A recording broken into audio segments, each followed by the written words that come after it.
यहाँ पर अवकलन को समझ लेने के बाद में कि ये dy/dx किसे कहते हैं, डिफरेंशिएशन का क्या मतलब होता है, ये जान लेने के बाद में एक चीज़ ये आती है कि ये अवकलन का ग्राफिकल रिप्रेजेंटेशन क्या है, व्हाट इज़ द डिफरेंशिएशन का ग्राफिकल मीन्स। ठीक है ना। तो कई बार ये आता है कि ये एक फंक्शन है, ये फंक्शन दिया हुआ, ये इसका जो है, क्योंकि होता क्या है ना, हम लोग अलग अलग किताबों से अगर कोई चीज़ स्टडी करें, अलग अलग यूट्यूब पे वीडियोस देखें तो कई तरह की बातें आती हैं और ये अपना काम है कि कोई कंफ्यूजन ना रहने पाए अवकलन में, डिफरेंशिएशन में किसी तरह का। तो कई बार आपने सुना होगा लोगों पे बताते हुए कि अवकलन किसी फंक्शन पे x पर उसकी जो टेंजेंट, जो स्पर्श रेखा है, उसका ढाल होता है। तो इसका क्या मतलब है ये समझेंगे यहाँ पे कि what is the graphical representation of differentiation, अवकलन का ग्राफीय निरूपण। तो आइए देखते हैं अवकलन का ग्राफीय निरूपण का क्या मतलब है। देखो इधर मान लो ये यहाँ पे अपना ग्राफ बना हुआ है और यहाँ पे कोई ग्राफ बना हुआ है ये। अब ये जो ग्राफ है ये किसी फंक्शन y = fx का ये ग्राफ है। अब ये fx x² भी हो सकता है, x³ भी हो सकता है, कोई भी फलन यहाँ पे ये हो सकता है जिसका ये ग्राफ यहाँ पर ये बना हुआ है। ठीक है। अब मान लेते हैं कि यहाँ पर कोई बिंदु है, कोई पॉइंट है ये x। ठीक है ना। फॉर एग्जाम्पल के लिए समझो, अगर ये x² का ग्राफ है, एग्जाम्पल के लिए समझ लो कि मान लो जैसे ये y = x² का ग्राफ है फॉर एग्जाम्पल। तो अगर x यहाँ पर x की जगह अगर हम, अच्छा ये आपको पता है ये x एक्सिस है, ये y एक्सिस है, तो अगर x हम 2 रखेंगे तो y हमको मिल जाएगा 4। तो समझने के लिए अगर x यहाँ पे 2 होगा तो यहाँ पे जहाँ पे x 2 है y 4 है, तो फिर y यहाँ पे कितना होगा, x = 2, इसको fx लिखते हैं ना। ठीक। अगर यहाँ पर x है तो यहाँ पर fx हो जाएगा भाई, y = fx होता है, पहले ही बताया था y = fx। ये x एक्सिस पे अगर x है तो y पे fx हो जाएगा। और अगर ये x² का ग्राफ हम मान लें कि y = ये x² का ग्राफ है, समझने के लिए तो यहाँ पे 2 है, यहाँ पे 4 हो जाएगा। ठीक। अब x के हल्का सा आगे कहीं पर मान लो यहाँ पे एक और पॉइंट है, ये x से हल्का सा ज्यादा है ना, तो इस पॉइंट का नाम दे दिया x + h। ठीक। अगर ये x पे यहाँ पे fx आ रहा था तो x + h पे यहाँ पे fx + h आ जाएगा।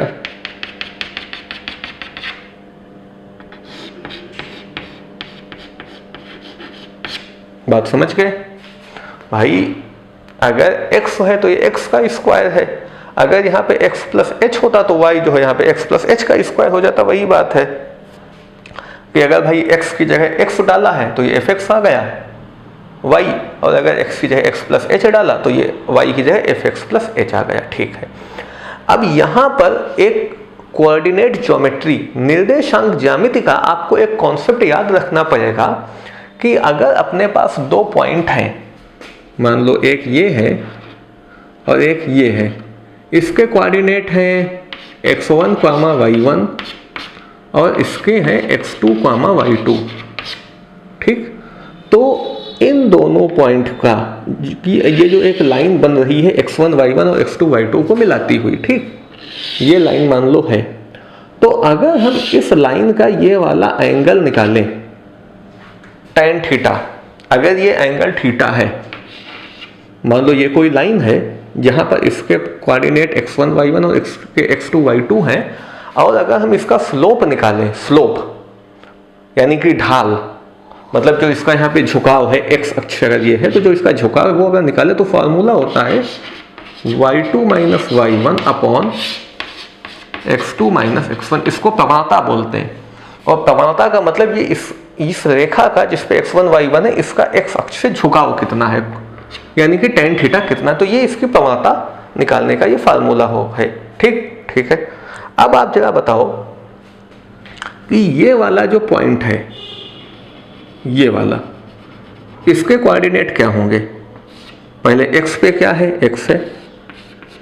y पे क्या है? fx है। ये इसके कोऑर्डिनेट हो गए। और इसके क्या कोऑर्डिनेट होंगे? इस वाले के, इसमें x की जगह x प्लस h है, कॉमा y की जगह fx प्लस h है।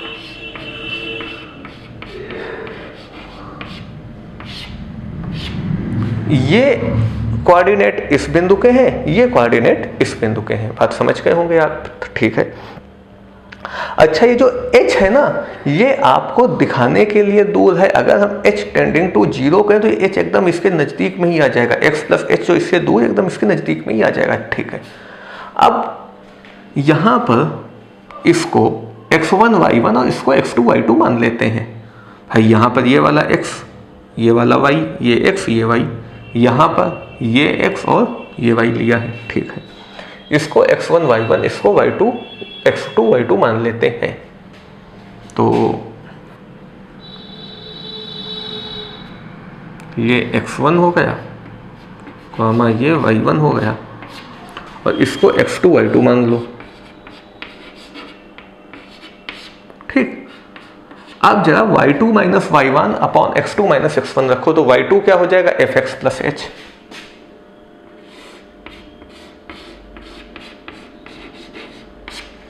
माइनस y1 कितना है? fx,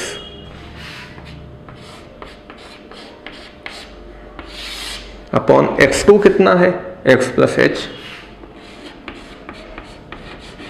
माइनस x1 कितना है? x, ये x, हाँ ये x है ना, x1 की जगह x है। अच्छा, एक चीज और ध्यान रखना, ये जो h है ये एकदम x के नजदीक है, वो आपको दिखाई दे इसलिए दूर बना है। वास्तव में x एकदम h के चिपका हुआ, बिल्कुल x जो ये h है ये h टेंडिंग टू 0 है। तो जब h एकदम 0 हो जाएगा तो x प्लस h x के एकदम नजदीक यहीं कहीं पे आ जाएगा ना। तो ये जो h है ये बहुत छोटा है।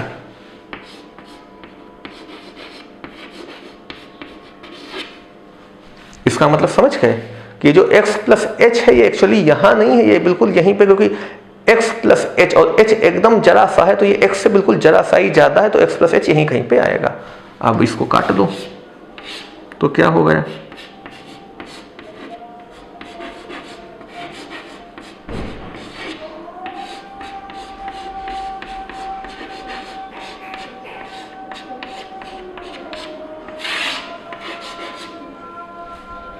देखा, किसी भी ग्राफ पर अगर हम y2 minus y1 upon x2 minus x1 करते हैं तो क्या निकालते हैं? उन दोनों पॉइंट का x अक्ष से क्या स्लोप बन रहा है वो निकालते हैं, वो एंगल निकालते हैं। ठीक। यहां पर जब हमने इस वाले ग्राफ के दो बिंदु लिए और y2 माइनस y1 और x2 माइनस x1 रखा तो मुझे ये मिला। और वास्तव में ये क्या है? अरे भाई यही तो राइट हैंड डेरिवेटिव है जो बताया था अभी। x में हल्का सा चेंज माइनस y अपॉन ऊपर y में हल्का सा चेंज, नीचे x में हल्का सा चेंज। तो देखो x में हल्का सा चेंज ग्राफ से भी समझ लो। पहले x ये था, बाद में x ये हो गया। इन दोनों का चेंज, इन दोनों का अंतर, तो x plus h minus x इसका अंतर हो गया। ऊपर y में हल्का सा चेंज, तो ये y इनका चेंज, मतलब इसमें से ये माइनस कर दिया तो y में चेंज आ गया। ये देखो ये चीज निकल रहा है, यही तो राइट हैंड डेरिवेटिव आपको बताया था। ऊपर y में चेंज और ये x में चेंज है।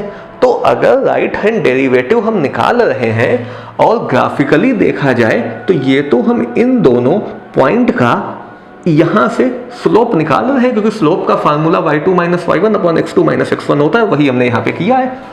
तो जब यहाँ पे स्लोप निकाला तो ये इसका डेरिवेटिव निकल आया। और चूंकि x प्लस h की वैल्यू बहुत कम, तो x प्लस h यही कहीं पर होगा। आपको वो दिखाई दे इसलिए मैंने दूर बनाया, वास्तव में यही कहीं होगा। तो वास्तव में हम जब ये डेरिवेटिव निकाल रहे हैं तो y2 minus y1 upon x2 minus x1 ही तो कर रहे हैं। और ये क्या है? ये इन दो बिंदुओं से होके जाने वाली जो लाइन होगी उसका एंगल होगा यहां से। बात समझ में आई? ये इसका झुकाव होगा। वास्तव में ये आपको दूर दूर लगा मगर ये x प्लस एच यहीं कहीं पर होगा। तो इस ये पॉइंट और ये पॉइंट से होकर जाने वाली रेखा का ये एक एंगल होगा। बात समझ में आ गई आपको? तो अगर ग्राफिकली देखा जाए तो अगर हम किसी फंक्शन का जो है डेरिवेटिव निकालते हैं तो वो कुछ नहीं होता है उस फंक्शन का, अब x की जगह पे 2 अगर होता तो 2 पे उसका ग्राफ निकल आता। तो राइट हैंड डेरिवेटिव अगर निकाल रहे हैं या डेरिवेटिव निकाल रहे हैं तो हम उसका अवकलन ही कर रहे हैं। बात समझ में आई? यहां पर अवकलन कर रहे हैं, डेरिवेटिव निकाल रहे हैं, मतलब उसका ग्राफिकली हम ये ढाल निकाल रहे हैं, स्लोप निकाल रहे हैं, क्योंकि हम y2 minus y1 upon x2 minus x1 कर रहे हैं। तो ये इसका ग्राफिकल रिप्रेजेंटेशन है। और इसी को कहा जाता है कि जब हम अवकलन करते हैं किसी फलन का तो उस फलन के उस बिंदु पर हम खींची गई स्पर्श रेखा मतलब टेंजेंट का x अक्ष से स्लोप निकालते हैं अगर हम उसका डेरिवेटिव निकालेंगे तो ये बात आपको समझ में आ गई होगी कि जो डेरिवेटिव या मतलब कि जो डिफरेंशिएशन हम करते हैं, जो डेरिवेटिव हम लाते हैं, वो डेरिवेटिव का ग्राफिकल रिप्रेजेंटेशन क्या है और किस तरीके से ये डिफरेंशिएशन को हम ये कह सकते हैं कि ये किसी फंक्शन के x के किसी पॉइंट पर खींची गई स्पर्श रेखा या टेंजेंट का स्लोप है x एक्सिस से। अच्छा, ये चीज देखने के बाद आपने कहा कि ये जो अभी ग्राफिकल रिप्रेजेंटेशन ऑफ डिफरेंशिएशन हम लोगों ने देखा, इससे ये राइट हैंड डेरिवेटिव बात समझ में आई कि भाई x में हल्का सा ज़्यादा करने पर जो y में चेंज हुआ अपॉन जो x में चेंज हुआ वो चीज़ मुझे मिल गई। मगर एक लेफ्ट हैंड डेरिवेटिव भी तो होता है डिफरेंशिएशन का। भाई डिफरेंशिएशन दो तरह से होता है, एक राइट हैंड एक लेफ्ट हैंड। तो राइट हैंड डेरिवेटिव तो समझ में, तो लेफ्ट हैंड डेरिवेटिव भी क्या ग्राफिकली समझा जा सकता है? जी हाँ, लेफ्ट हैंड डेरिवेटिव भी ग्राफिकली हो जाएगा। देखो कैसे, बात समझना। मान लीजिए ये अपना x एक्सिस है, मान क्या लीजिए x ही है, ये y है, और समझो यहाँ पे भी एक ग्राफ बना हुआ है कुछ इस तरह से। और ये भी एग्जाम्पल के लिए, हालांकि ऐसा है नहीं, फिर भी समझने के लिए समझ लो ये y is equal to x square का ग्राफ है, ठीक है ना। तो यहाँ पे जो fx है वो अपना एक्स स्क्वायर है, ठीक। अब मान लीजिए यहाँ पे कोई अपना पॉइंट है x और यहाँ पे एक और पॉइंट है x minus H.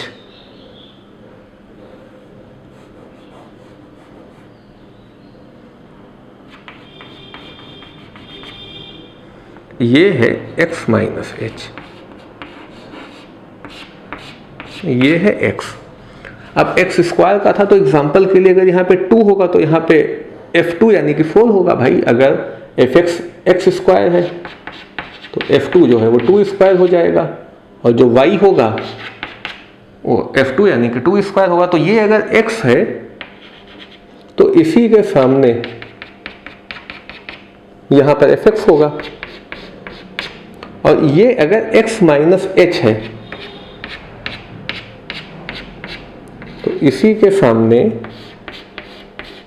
fx minus H हो जाएगा। बात समझ गए? ठीक। अब ये जो h है ये बहुत छोटा है, तो वास्तव में ये दोनों बिंदु एकदम नजदीक होंगे, क्योंकि h जो है वो बहुत छोटा है। आपको दिखाने के लिए कुछ दूर बनाए, वास्तव में h टेंड टू 0 एकदम नजदीक ही है, तो एकदम पास में ही आ जाएगा, है ना। अब जरा इसके क्या कोऑर्डिनेट होंगे बताना। ये x है, इधर fx हो जाएगा। भाई x पे x है तो y पे fx है, और यहाँ पे x माइनस एच है x की जगह, तो x माइनस एच इधर fx माइनस एच हो जाएगा, ठीक। ठीक है भाई, यहाँ पे x माइनस एच अगर x पे है तो उधर y की जगह fx माइनस एच हो जाएगा। अब ये एक ग्राफ है, यहाँ पर ये 2 पॉइंट है, एक निर्देशांक इस वाले बिंदु का है तो इसको x1 y1 मान लो, दूसरा निर्देशांक इस वाले बिंदु का, इसको x2 y2 मान लो। अब आपको पहले भी बताया, कोई 2 बिंदुओं पर अगर हम स्लोप निकालें, ढाल, तो उसका फार्मूला क्या होता है? y2 minus y1 upon x2 minus x1। यहां पर y2 कितना है? अच्छा एक काम, एक मिनट हो, इसको भाई इधर से जाएंगे तो पहले ये मिलेगा उसके बाद वो मिलेगा ना भाई। पहले x माइनस एच आएगा फिर x आएगा, x माइनस एच x से छोटा है तो पहले x माइनस एच, भाई पहले 4 आएगा तब 5 आएगा ना, तो पहले 5 से छोटा यानी कि 4 आएगा, तो x1 y1 इसको मान लो, x2 y2 इसे मान लो, क्योंकि वो बाद में आएगा तो वो x2 y2 है, x माइनस एच x से पहले ही आ जाएगा तो ये x1 y1 है, तो y2 माइनस y1 यानी कि y2 यहाँ पर fx है, y1 fx माइनस एच है, x2 x है minus x1 x minus H है। अच्छा अब h चूंकि ये बहुत छोटा एकदम नजदीकी है, इसके h में बहुत बहुत बहुत माइनर h की वैल्यू, तो लिमिट h टेंडिंग टू 0। भाई यहाँ पर x माइनस एच है, यहाँ पर x है, तो जो x में चेंज है, जो h का चेंज है x में, h बहुत छोटा है तो h टेंडिंग टू 0 हो गया। अब जब ब्रैकेट खुलेगा तो ऊपर तो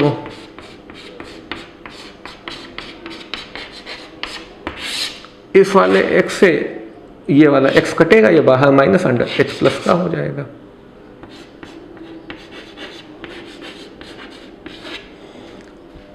ये देखो आ गई वो बात। अब क्या कर रहे हैं, यहां भी हम y2 minus y1 upon x2 minus x1 करके ये चीज लाए हैं, तो ये क्या है y2 माइनस, ये स्लोप होता है, आपको बताया था स्लोप यानी ये टेन थीटा होता है। कोई भी फंक्शन हो, ये कोई भी फंक्शन कोई भी ग्राफ अगर y2 minus y1 upon x2 x minus x1 करेंगे तो ये स्लोप निकलता है। तो यहां पर इन दो बिंदुओं से होकर जाने वाली, अब ये दोनों समझो पास में ही है बिंदु एक दूसरे के, ये वाला जो एंगल है इसका ये स्लोप निकला है। तो अगर हम लेफ्ट हैंड डेरिवेटिव भी निकाल रहे हैं तो भी हम स्लोप ही निकाल रहे हैं। तो आप देख सकते हो अगर हम लेफ्ट हैंड डेरिवेटिव भी निकालें तो भी स्लोप ही निकालना है। तो जैसे हमने राइट हैंड आपको दिखाया, इसे लेफ्ट हैंड, भाई देखो ये x में चेंज है, तो पहले x ये था, बाद में x ये हो गया, तो बाद वाले x से पहले वाला x माइनस किया, बाद वाले x से पहले वाला x माइनस किया, नीचे h आ गया, x में चेंज हो गया, ऊपर y में चेंज, तो भाई y ये और ये, ठीक, पहले y इतना था बाद में इतना हुआ, तो बाद वाले से पहले वाला y माइनस किया, ये y अक्ष है ना, तो ये देखो ये y लिखे हुए हैं ना, तो ये देखो y है, ये दोनों y है ना, y से y को माइनस किया, पहले वाले y से बाद वाले y को माइनस किया, या बाद वाले y से पहले वाले y को माइनस किया, ऐसे बोल दो, तो ऊपर y में चेंज नीचे x में चेंज आ गया। ये अपना लेफ्ट हैंड डेरिवेटिव हो गया। तो आप देख सकते हो कि लेफ्ट हैंड डेरिवेटिव भी हमें किसी ग्राफ पे स्लोप ही दे रहा है।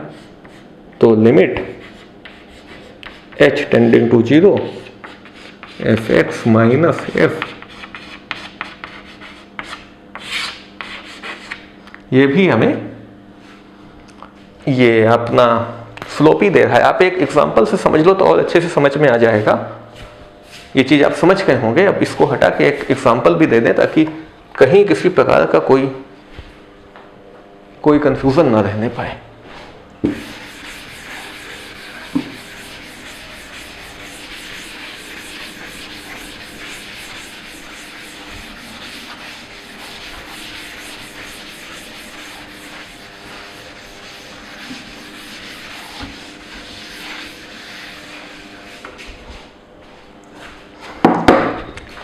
ये तो आपको याद ही होगा कि dy अपॉन dx के बराबर ये दोनों होते जाए, ये चीज लिखें या dy अपॉन dx लिखें, तो आपने पिछले वीडियो में समझ ही लिया होगा। देखो ये है साइन x का ग्राफ, इस तरह से। अब यहां पर कहीं पर है 90 डिग्री, पाई बाई 2, ठीक। अब देखो जरा, आपको एक फार्मूला यहां पे बताते हैं। जो साइन x का डिफरेंशियल कोफिशिएंट यानी कि अवकल गुणांक होता है, मतलब साइन x का अवकलज जो आएगा ये होता है cos x। मतलब अब साइन एक्स का मुझे अवकल गुणांक पता है, तो अब एक्स के किसी भी बिंदु पर अवकलज निकालना है तो एक्स की जगह वो चीज रख दो, आपको अवकलज मिल जाएगा। जैसे अवकल गुणांक तो पिछली बार देख ही लिया था। अब मान लीजिए यहां पर मुझे अवकलज निकालना है, तो साइन पाई बाई 2 की वैल्यू कितनी होती है? 1 होती है।